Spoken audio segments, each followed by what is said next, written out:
Hi, brilliant minds. Can we solve this problem together? You have to factorize x raised to the power of 4 minus 11, x raised to the power of 2 plus 18. Now, we have x raised to the power of 4 minus 11, x raised to the power of 2 plus 18. Now, the first thing now is to express this x raised to the power of 4 as x raised to the power of 2 raised to the power of 2.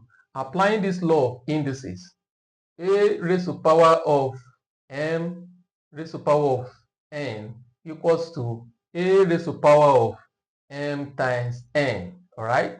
So now this expression turns to x raised to the power of 2 raised to the power of 2 minus 11x raised to the power of 2 plus 18.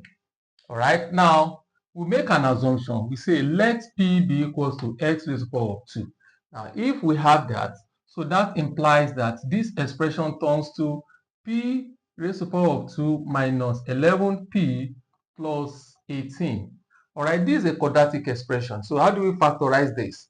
Now, you look for your sum and product because we want to divide this minus 11p into two parts. So now, let's look at this. The sum is the coefficient of minus p, which is minus 11. So, and the product is what? Is plus 18. So we have 18. So now you look for two numbers such that when you multiply together, you have 18. And when you add together, you have minus 11. So what are the two numbers? The two numbers are minus 9 and minus 2. All right. So now let's incorporate that here. So now this expression turns to p squared minus 9p minus 2p plus 18. Okay, so that is what we have. So we now have two pairs now, this and this. So now let's look at the first pair. We look for the common factor. The common factor here is p. So now when you divide p squared by p, you have p minus, when you divide this by p, you have minus 9. All right, now the common factor here is minus 2.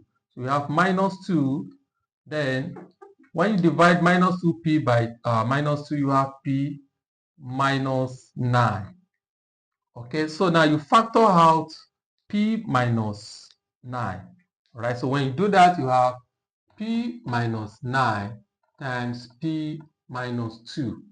Okay, so this is p minus 2, what you are left with here. So now don't forget, now we have p to be equals to x raised to the power of 2. So now let's plug in the value of p into this expression.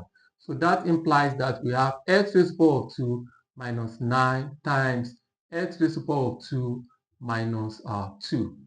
Now this can be expressed as x raised to the power of 2 minus 3 raised to the power of 2, which is the same thing as 9. And the x raised to the power of 2 minus 2. Now what we have in this bracket is difference of two squares.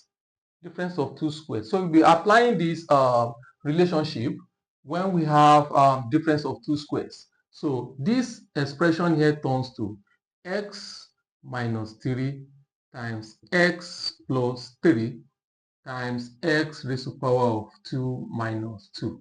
And this is the answer to the problem. Thanks for watching. Bye-bye.